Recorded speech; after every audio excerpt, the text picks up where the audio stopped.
So magandang gabi sa inyo, Moto Arc here. So medyo gabi na guys at try po natin ilabas itong CF Moto natin 450 SR. Try po natin siyang i-night ride at ngayon ay alas 10 na. So, iikot lang tayo sa bandang Angeles at San Fernando para ma-experience po natin na i-drive siya ng gabi. So gusto ko lang ma-feel din yung night rides, kaya naman medyo this oras na po yung rides natin.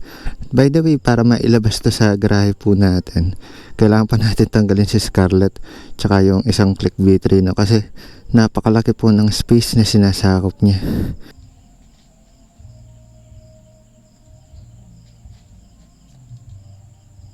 So yun guys, cold start tayo kung kaya naman. Medyo pinapainit natin. So pinapractice natin yan, lalo na big bike na to. At baka masira yung engine natin kapag pinandar natin siya ng medyo malamig. So ito yung palatandaan natin. So kapag nag-2 bar na siya, ibig sabihin mainit-init na, pwede na natin siyang birabirahin or pwede na tayong umandar. So pinapractice ko yan para nagsagyan napahaba po yung buhay ng ating mga motor, no? So yan, after ng mga 3 to 5 minutes siguro, ayan, nagdalaw na yung bar, all goods na tayo. Tapos kagandahan dito, nakikita mo kung naka side stand, oh. Ayan, oh, may indicator siya guys. Kaya naman hindi ka pwedeng umalis ng nakababayan, kailangan muna tignan to. So mawawala siya, oh, diba? Nice. Yung nagustuhan ko dito sa motor guys, may indicator siya kung kailangan po nating magtaas ng gear. So meron siyang app dito na naka-drawing. So makikita nyo rin mamaya.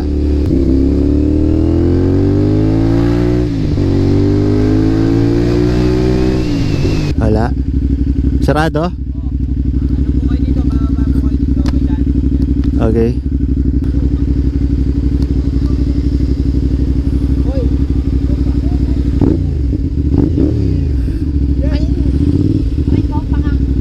About sa ilaw nitong 450 NK, ayan, kung makikita nyo, medyo madilim dito.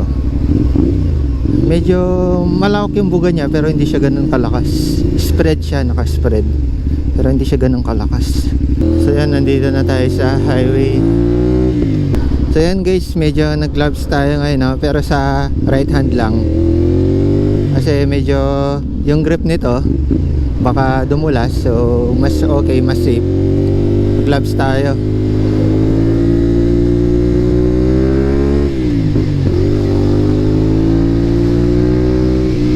Yun, nagagamay ko na siya, no guys, sa pagkambyo, sa handling.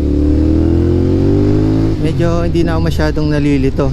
Tsaka sa clutch, ayun, may nag-comment din sa atin na parang nakapiga lagi tayo sa clutch, kaya di gumagana yung engine brake. So may times na nakapiga siya sa akin para mag freewheel, eh, no? Pero ayun, mali din talaga ako doon sa part na yon. Lalo na kung medyo mabilis yung andar natin at gagamitan natin ng full power ng preno. So kapag binitawan kasi natin yung clutch guys, nakakapag-produce tayo ng engine brake kapag naka-minor tayo or nag-freewheel. So hindi diretso gumugulong yung motor natin, hindi niya binubuhat yung buong bigat niya, may taga-preno kumbaga. So the more na mas mababa yung gear, the more na mas malakas po yung engine brake natin. Pero kailangan po natin siyang i-match sa bilis po natin para hindi po umiiyak yung makina po natin. So may nag-comment rin, no, na ano, nagpapaturo if paano yung pagdadrive ng declutch na motor. Siguro guys, magandang i-tutorial yon sa mga ano, no, mga lower cc. Pero dito sa big bike kasi, do same lang naman sila, pero mas mahirapan akong magturo dito, eh. Kasi una sa lahat, medyo may kabigatan, tsaka iba yung piga ng clutch. Tsaka mas matuturo natin siya sa low cc, eh.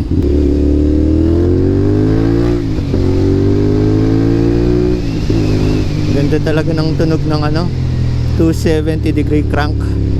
So sa mga 2 cylinders na motor na big bike, isa itong CF Moto sa may magandang tunog guys. Kaya naman isa rin yun sa dahilan kung ba't pinili ko siya, eh, sa sounds din. Tapos may mga nagko-comment din about din sa post ko, kasi nag-post ako na nakasakay sa big bike. Tatanong ng fuel consumption tsaka kung okay lang yung riding position natin.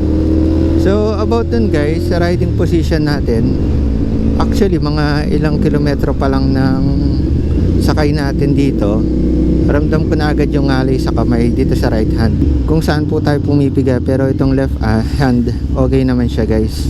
So yun lang naman yung napansin ko dito, dahil nga persado tapos nagto-throttle ka pa, so malaking ngalay niya. Pero normal lang naman to sa mga sports bike, sports racing, kaya nga SR siya, sports racing. Yun talaga yung consequences kapag kumuha ka ng ganitong sports bikes. Ipit tayo doon, di tayo makasingit. Yun din yung cons kapag big bike ka na, di mo na maisisingit sa mga spaces na kaya ng mga lower cc. Ipit na dyan. Lalo na itong side mirror, medyo mahaba. Napansin ko. Kaya naman yung iba nagpapalit po sila ng side mirror. Pero ito para sa akin all goods naman, kasi mas okay sa akin na visible yung nasa likuran natin, lalo na naka big bike tayo. So ayaw naman natin compromise yung safety natin. So para sa akin all goods pa to. Pero kung makahanap tayo ng mas okay kesa dito sa stock, so why not magpalit tayo, di ba? Ayan, sa mga singitan, op. Kagandahan na yan sa big bike, malakas yung tunog. Pwede mo silang signalan kasi yung kotse papasok, alam nang may daraan. So yung tunog pa lang, kahit di mo na pusinahan, alam na nila nun. So siguro bobombahan ko lang ng konti para lang magkaroon ng ingay, pero hindi naman yung bomba na yabang.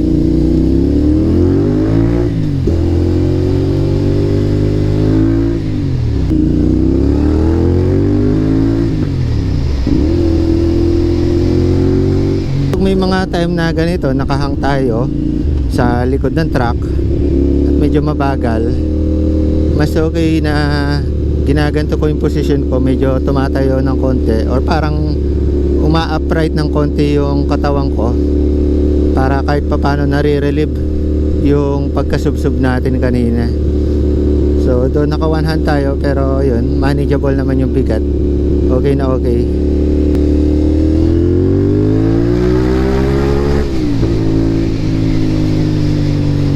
Lakas talaga pag big bike. Yung maliit na gap kaya niyang punan kaya niyang habulin dahil sa lakas ng arangkada. So, sa mga scooter di mo magagawa yan delicates na. So punta lang tayo dito sa 7-Eleven, bili lang tayo ng inuman. Narang ko to, all goods na yan. So yan, medyo all goods na, nakapagpalamig na ng konti, nakainom na ng juice. So yan, pakita ko lang sa inyo yung animation nito guys. Ayan, and kung makikita nyo naman yung daytime running light nya, running siya yung animation. All goods, ang ganda, diba? So kapag nakabiyahe na tayo, tapos i-start natin siya ulit, baba lang natin to. Ayan, binaba ko lang muna. At ayun, lumitaw na dito yung temperature niya, nasa 3 bar. So all goods na siyang i-start agad. Diba? All goods, one click. So yan, sa height natin na 5'7", tiptoe tayo guys, boat na fit natin. So sakto palagay ko sa mga 6 footer Pero kung mababa pa kayo sa height ko na 5'7", palagay ko medyo mas tiptoe kayo. Okay, pasok.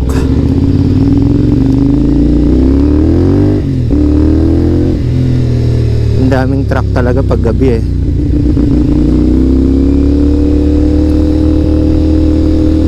Gilid lang ako saglit, ayusin ko yung bag ko. So kapag naka big bike kayo guys, yung mga zipper nyo ayusin nyo, kasi malakas yung hangin, kaya niya mapuksan yung mga zipper. Dito ulit kapag scooter, hindi pa niya kaya malakas yung hangin. Na try ko sa expressway, medyo ingat talaga ako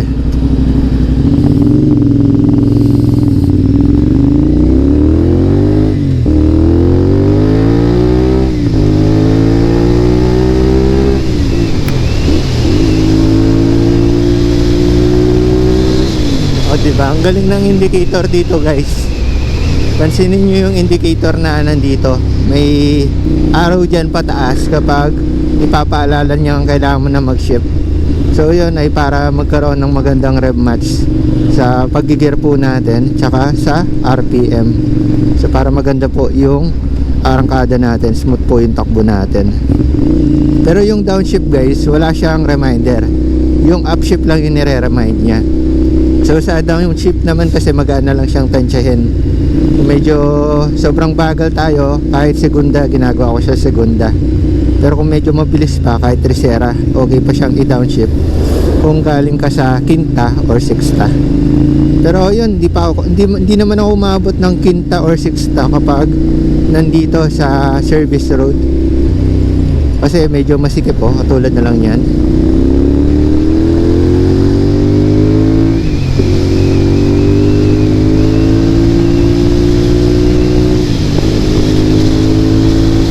May pumuputok akong naririnig, no?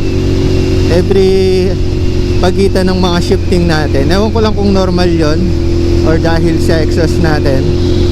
Pero okay naman, hindi naman siya sunod-sunod. Tig-isa or 3 putok lang. Ayun, nakita pala tayo eh. Tapos sa footage pala ng GoPro natin guys, kapag umabot na tayo ng mahigit 100, medyo malakas na yung hangin, no? Sa mga scooter ko, di ko naman naranasan na nagkaroon ng wind noise eh sa mga footage ko. Pero dito sa big bike, dahil medyo mabilis, ang daming wind noise na sumisingit sa video ko, sa boses natin. Minsan tinatanggal ko na sa edit eh, sa video natin. Pero pag mga ganito kabagal, normal pa eh. Tapos nanibago rin ako dahil dinig na rin sa GoPro natin yung ating mga exhaust, which is di ko naranasan nung naka-scooter ako kahit naka aftermarket pipe ako or power pipe, tulad na lang kay Scarlett. Dinig siya ng konti, pero dito ayan, katulad nun, bumamba ako, mas dinig nyo siya, di ba? Mas nadidinig nyo yung niya, higa natin or yung tunog ng pipe natin. Sa suspension, ayan, lubak,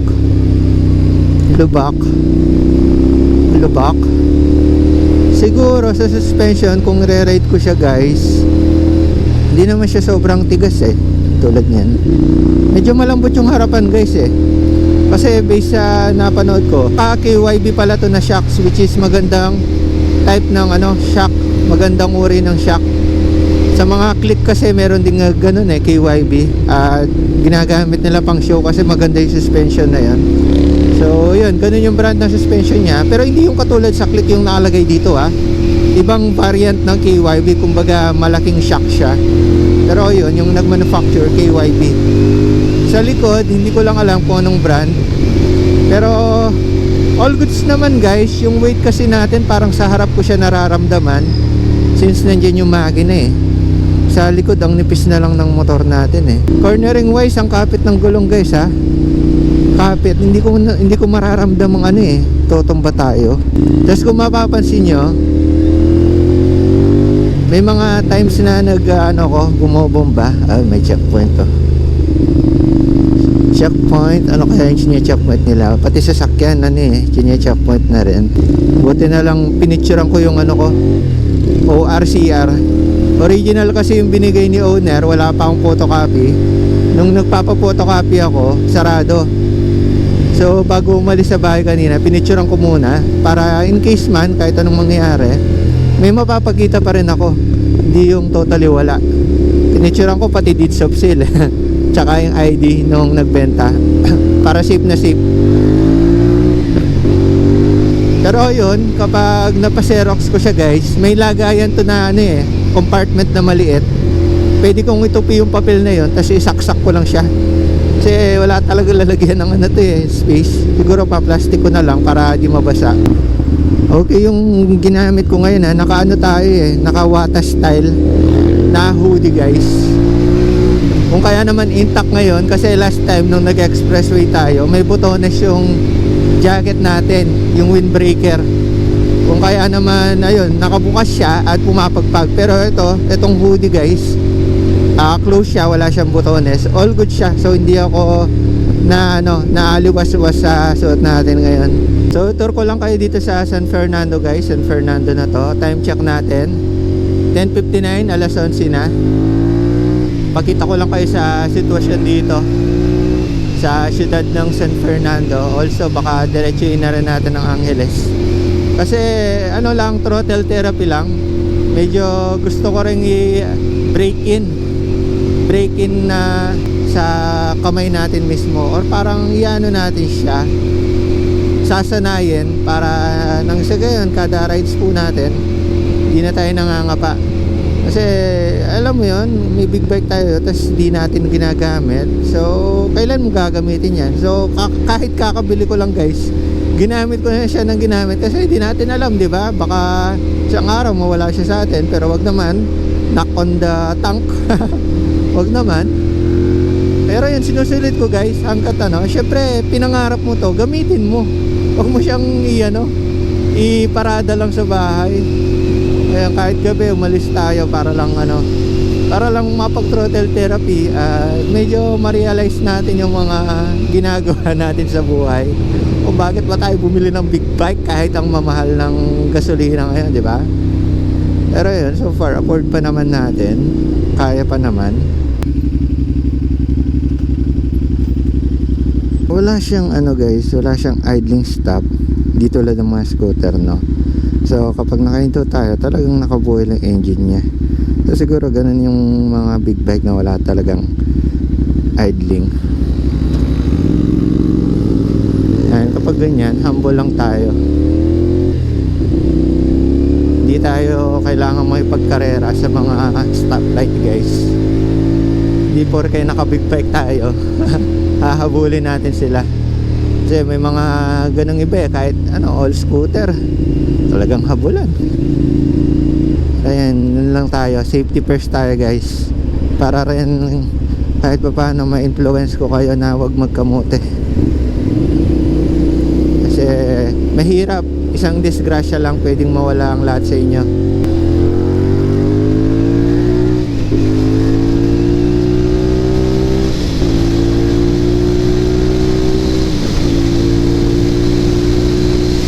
Ito na yung San Fernando guys, kaso hindi pa nakasindi yung mga nila, mga pailaw dito sa gitna. Yan yung inaabangan ko kasi per season, diba, Valentine's, Christmas, iniba nila yung mga parol nila dito. So yan yung isa sa iconic na daanan dito. Ngayon hindi siya nakailaw, no? Ano pa pang February pa yung pailaw nila mga puso-puso pa Ayan, ito yung mga ilan sa bukas pa kapag gabi na, mga gantong oras. Ayan sa Northwalk, McDo, Jollibee, Matic yan, Shakey's. Nakakinta pala tayo.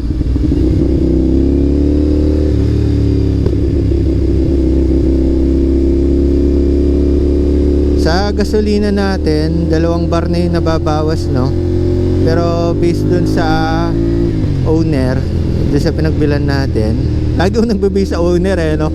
Parang hindi nanonood ng video Bigay sa owner, kada pagpapalapit na siya, mas lumalapit na siya sa letter E or sa MT, is mas tumatagal daw siyang maubos. So tingnan natin kung totoo yun, no? Ito 2 bar. Actually kapon pinafull tank ko siya guys So ayan, nakabalik tayo, nakauwi tayo, tapos nakarating ulit tayo dito sa Angeles. 2 bar na bawas. Check na lang natin guys kung ganun nga yung pagbawas ng fuel tank niya. Pero actually pwede ko naman i-research yun kung ganun nga talaga. Importante kasi yun, kasi hindi tayo pwedeng mawalan ng gasolina guys, lalo na big bike to. Ang hirap itulak nito. Iguyod nga lang ng konti, medyo hirap ako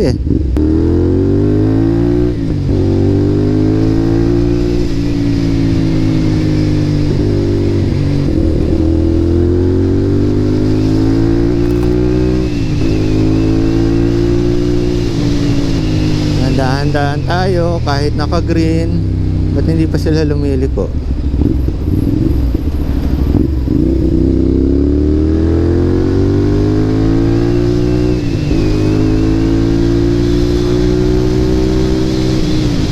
So kung kahapon first time kong mag-expressway, ngayon first time kong dumaan sa, ay hindi pala dumaan ako dito ng pauwi nung kinuha ko yung big bike. Pero yun, sa Angeles first time natin tong dadalhin guys. Gusto ko siyang itry dito sa vicinity ng Pampanga para alam mo yun, kasi ito yung lagi nating dinadaanan. So para masanay din tayo sa paggamit ng big bike dito sa mga highway.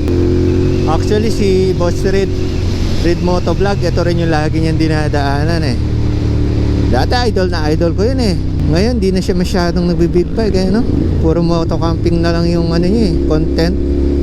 Hindi ko na nakikita ang nilalabas niya yung Z1000 niya. Puro yung zone test, yung scooter na ano, pang expressway. Okay din yun ah. Isa rin yun sa choice ko dapat.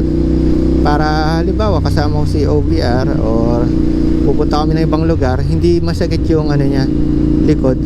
Kasi dito panigurado, kung ako masakit yung sumasakit ng konti likod ko, siya rin ganun, panigurado. By the way, meron na tong ano guys, no, ang tawag dito, quad lock. Iniwan niya kaso wala ako yung sa phone. Dinidikit ba yun guys or kasama na sa phone case?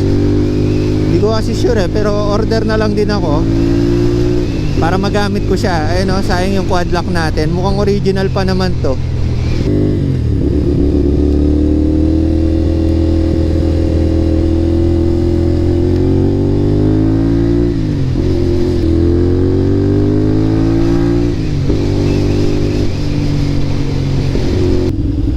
Ito, dito ko banda kinuha yung motor na to guys. So lagpas dito, ngayon ko pa lang ito madadaanan. Para sa akin kasi kapag unang beses kong dadaanan yung lugar gamit yung ibang motor, medyo ano pa, sentimental pa. Medyo ano pa sa akin, memorable pa niyan. Kasi parang unang daan ko, parang sinasabi ko sa sarili ko, oh, hindi ko pa nadaan dito yan, ngayon ko pa lang idadaan, mga ganon.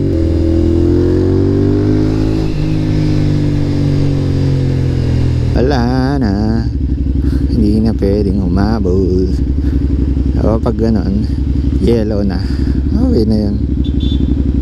Hindi mo na pwedeng ipilit. Yung iba napilit pa nila eh. Yan, kapag traffic, upright position tayo para ma-relax yung likod natin. Yung mahaba-haba ito eh.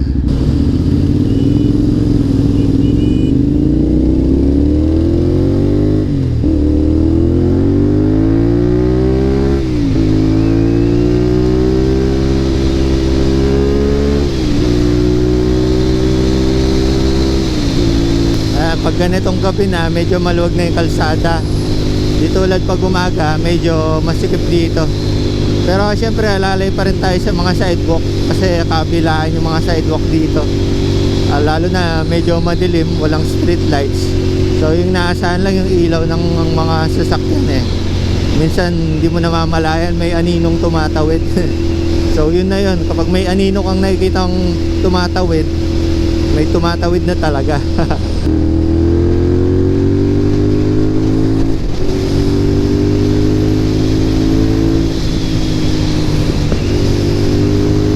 About sa hangin guys, medyo diretso pa sa helmet natin yung hangin eh, kasi yung design ng visor kailangan iyuko mo yung ulo mo. So kung gusto mong hindi mapuruhan ng hangin, kailangan natin magtaas ng visor guys. Alam ko may mas mataas pa dito eh, ito kasi medyo mababa siya. O kaya naman yung hangin sa lupo natin, sa lo ng helmet, kaya medyo bumibigat yung ulo natin kapag high speed. Pero yun, pwede naman natin yung kuan. Pero ang weird kasi eh, siguro magagamit mo lang yung mga yuko-yuko na yun na pakonti-konti sa expressway na eh. Pero dito sa service road, ang weird kapag nakayuko ka, parang may kinakarera ka talaga eh. Pumuputok-putok siya, ewan ko bakit. Kailangan ba natin magtaas ng gear? O ganun talaga siya. So kapag minor, pumuputok-putok. Hindi naman siguro natin kailangan ipihitin yung clutch. Hindi naman, normal siya.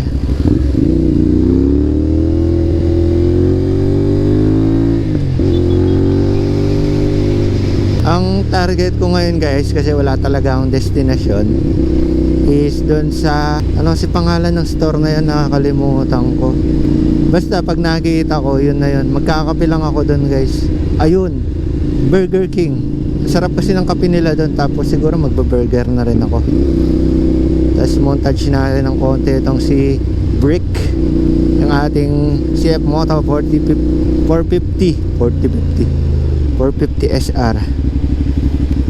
Maganda rin yung parking nila dito eh. May drive-thru sila. Pwede na siguro dito.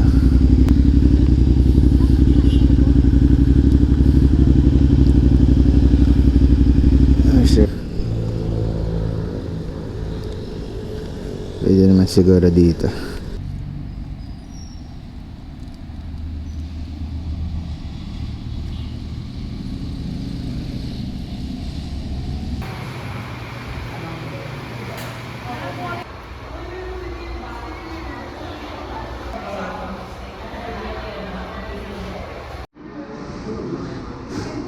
So yan guys, all goods na tayo. Nakakain na tayo dito sa Burger King Angeles branch. At ayan yung tsura ng motor natin kapag gabi. Medyo kumikinang at litaw na litaw yung mga lining niya na pula. So ito palang mga to guys, may mga dinagdag siyang sticker which is nag-camouflage or bumagay sa motor. So itong part na to, sticker lang siya guys. At saka ito kung di nagkakamali. Pero yan, dinagdag lang pala niya yan. At hindi ko siya napansin na adds on lang siya kasi talagang bumagay po siya sa motor, no? Parang stock lang na kulay. All goods. And check natin. Siguro halos 1 oras din tayo dito sa Burger King. Check natin kung lumamig siya. Ayan, lumamig siya ng konti. Painitin na lang natin ng ayan, kapag nag-open yung fuel pump, dun lang lilitaw to guys. So, isang bar na lang siya. Painitin lang natin ng mga ilang minuto. Yung hindi ko pa nata-try dito guys is magkaroon tayo ng angkas, no? So, di pa natin na-experience. Medyo takot din yung OBR natin. At wala pa tayong pagkakataon pero soon, baka matry natin. Kung titignan kasi natin, medyo maliit lang talaga yung tail section niya, yung upuan ng OBR natin. At medyo may katigasan tong pillion seat niya. Kaya naman di ko alam kung komportable siya dyan. So far, hindi ko pa nilinis yung motor guys. So kung ano yung linis ng last owner, ito pa yon. Saka hindi rin naman siya sobrang dumihin kasi dahil una, itim siya at natakpan ko sa garahe yung motor na to para kahit tulog tayo is walang dapong mga insekto, walang pusang kumalmat sa upuan, so walang alikabok na bumaba sa ating mga motor. Kung kaya naman hanggang ngayon malinis siya tignan, no? 2 bar na siya, so all goods na tayo. Arangkada na ulit tayo. Pag i-atras natin siya, nakatip-2 ako habang ginuguyod ko, no? Nagawa lang ako ng konting rev bago umalis para kahit pa paano lang is umakyat pa guys.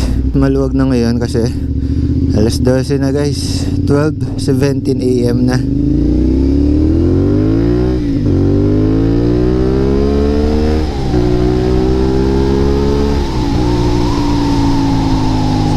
Ang daming truck oh. Ngayon sila nagsilabasan kasi may truck ban dito guys. Ganda talaga ng likod na Civic oh.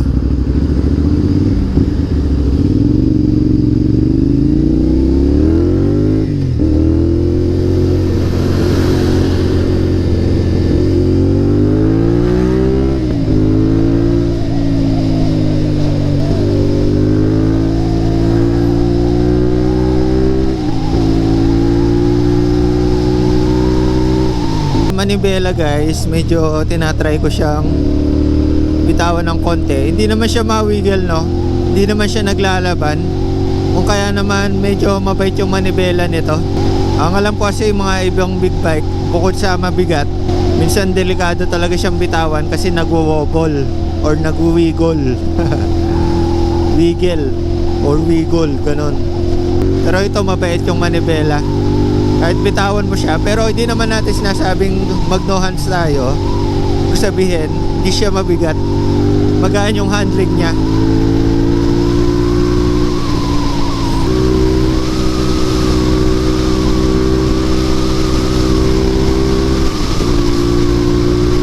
Diba ang luwag ng traffic kapag ganitong oras? Stoplight lang tayo mapapahinto eh.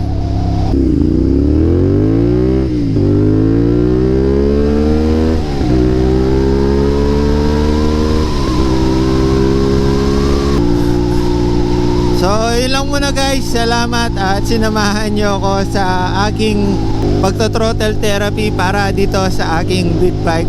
Kahit medyo late night na guys, pero ganyan masarap i-drive to dahil medyo maluwag yung kalsada. So yun lang muna para sa video na ito. Salamat guys. Ride safe sa inyo lahat.